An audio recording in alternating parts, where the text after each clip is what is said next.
Hello, my friends. Welcome to another episode of From Impossible to Inevitable. I am your host, Megan Bauer. Thank you so much for pushing play today. Thank you for your comments, your likes, your subscriptions, all of the support that you send me through the internet and energetically. If you are joining me for the first time, please know that there is a YouTube version if you are listening to me on a podcast platform and you would like to watch me speak instead of just listen. And if you're watching me on YouTube and you got to get in the car or something, choose a podcast platform to listen and be safe driving. So today I have a powerful concept for you. I didn't bring the book down for me, but I've been reading this book called The Power to Change by Craig Groeschel. And he is a Christian pastor. So that is a perspective that this book is coming from. Should you be interested in it, please know there's a religious aspect to it, just so that you're aware. However, he presents this idea that has been echoing in my brain since I first read it. And it is this: you do what you do because of what you think of you. I'm going to say that again. You do what you do because of what you think of you. That's a really powerful idea to break out, to break down the things that we do, the good habits that we have, or the good things that we do, and the bad habits that we have, and the bad things that we do, or whatever, however you want to term these things, the things that you like that you do, and the things that you don't like that you do. It all comes down to what you think about you and who you are and who you think you are. It doesn't come down to who you think you should be or who someone else thinks you should be or who somebody else thinks you are. It comes down to what you think of you. And as this idea has been echoing in my brain for probably a couple of weeks now, I got an email from somebody else. Can't remember who it is, some email newsletter that I'm on. And this author, this person was talking about, I think it was Marie Forleo. I think she was saying that the most powerful words you speak are the words that you speak to yourself. And these ideas really go hand in hand because the things that you say to yourself often reflect what you think of yourself. And so if you say things like, if you, I don't know, I'm trying to think of an example. If you say, if you wake up in the morning and you look in the mirror and you're like, oh, hi, you need makeup. Saying that to myself and reacting that way to myself definitely says very loudly what I think about myself. Whereas, when I'm all done up and I'm like, dang girl, you look great, I'm also reinforcing to myself that I only look great when I'm all done up. Right? Do you see how that makes sense? So, how you speak to yourself is so important. And most of the time, when we are speaking to ourselves and about ourselves, it's all in our head. And a lot of these things are just on a habit loop. We just, we run into the table and we're like, oh, I'm so clumsy.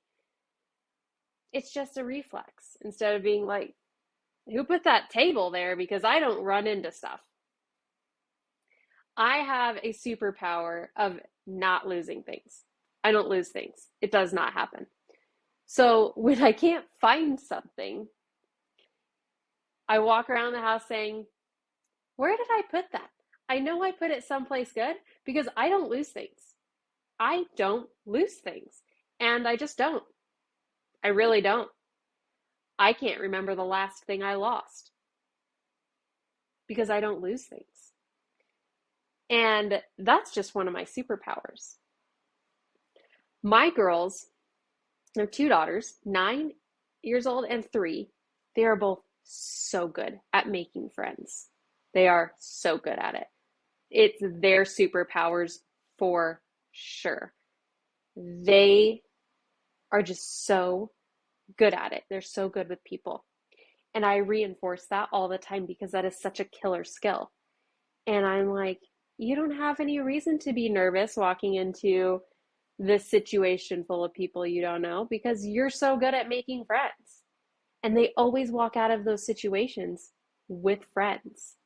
I took my daughter, we went on a walk and we came across one of our neighborhood sandboxes. And usually it's empty, but this time there were like 3 other kids there, 4 something. I don't know. There were a bunch of kids there.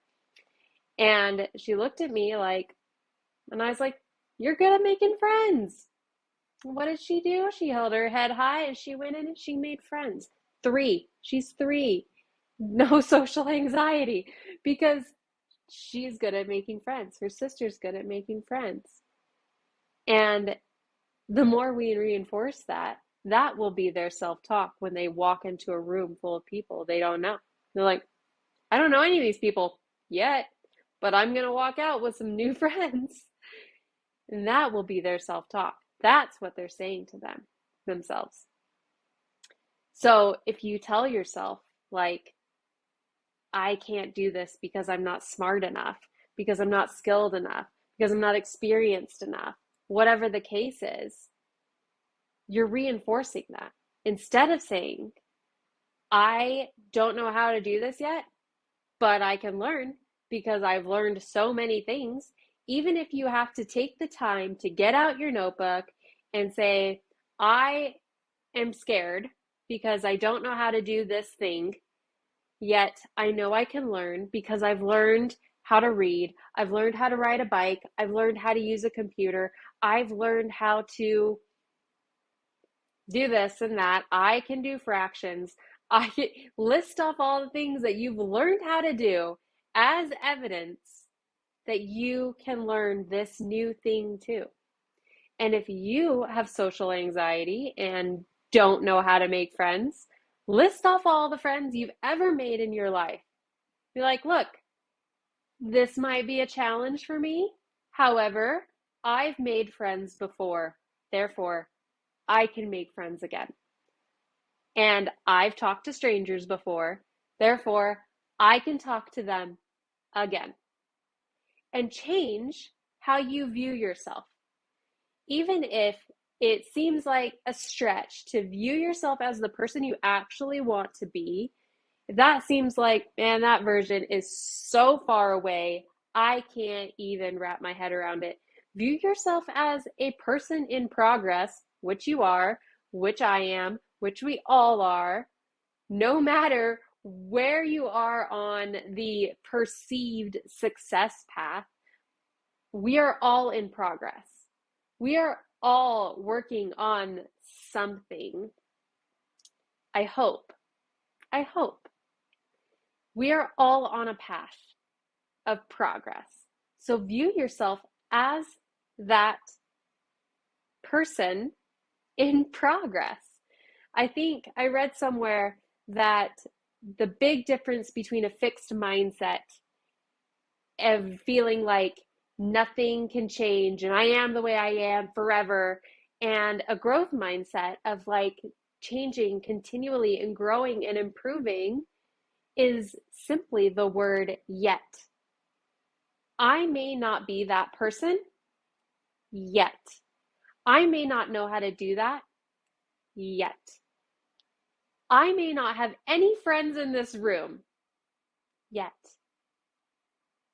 Yet, if you can just tack that on to whatever your limiting thought is about yourself, it expands it because it opens up this possibility of like, yes, I acknowledge I am not there, and I acknowledge I will be there or I can be there, and I can work towards being there and being that person and having that skill or creating that thing or whatever it is.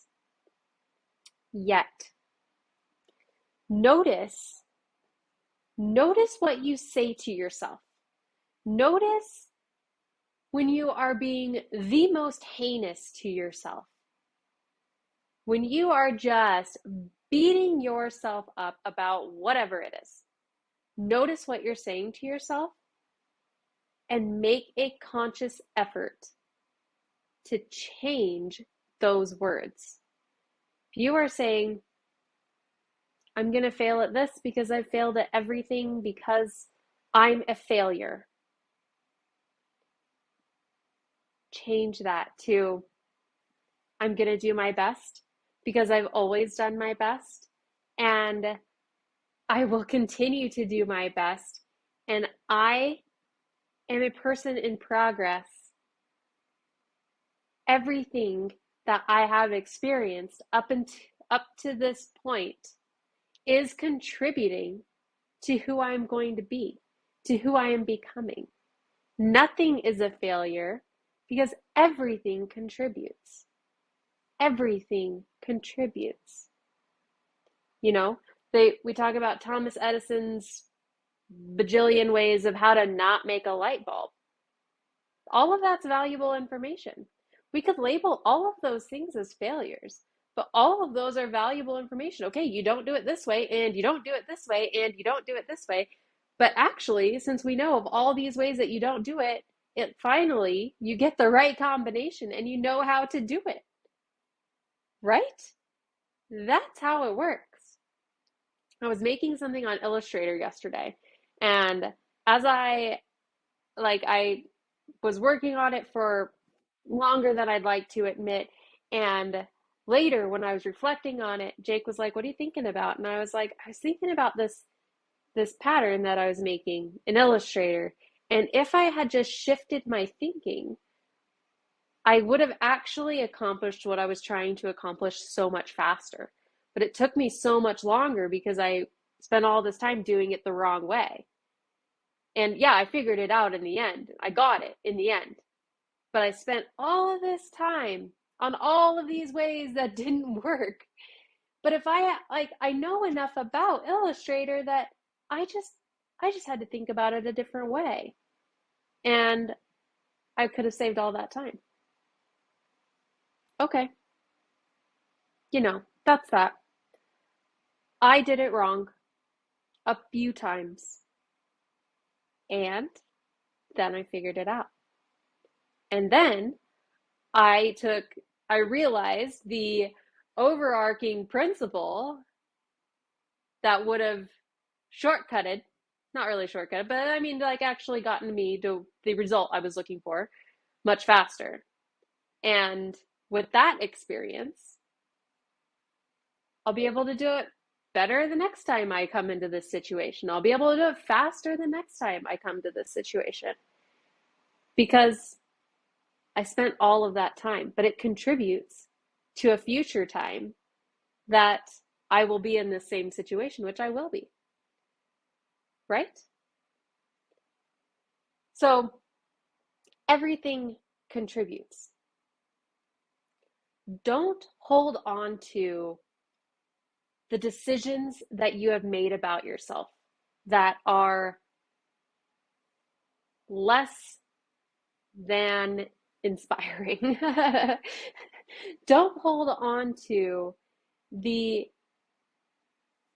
kind of insulting decisions that you made about yourself. I'm always this. I'm never good at this. I'll never be able to do this. Those are all decisions. And decisions can be changed. And you can change that decision. Don't hold on to those decisions. Change what you think about you.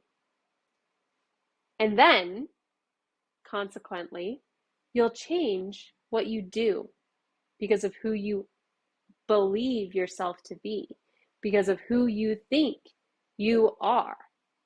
You can make a really lasting change from that place.